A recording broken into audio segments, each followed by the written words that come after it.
Okay, so for part C, what will happen to the paper clips that were attracted to the iron nail when Timothy removes the battery from the setup?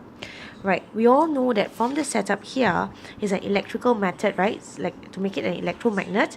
Now, the difference between stroke method and electrical method is that for stroke method, after you stroke the iron nail for several times, then maybe after 5 minutes, the iron nail can still attract some paper clips, right? Because there's still some magnetism that it retains.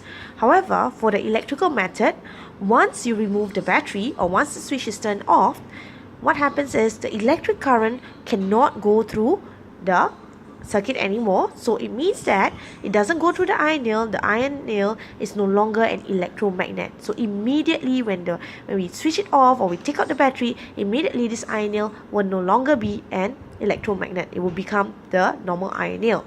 So when that happens, then the question asks, what happens to the paper clips? Now, a lot of you tell me that the iron nail will no longer be an electromagnet. You're not answering the question. Here, they're asking you what happened to the paper clips. So, in this case, the paper clip, since it's not a magnet, the paper clip will not be attracted to the iron nail. Okay, so that should be the answer. The paper clips will not be attracted to the iron nail.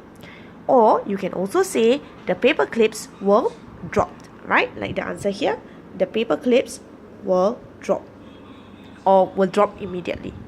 Okay, so that's something that you have to take note of.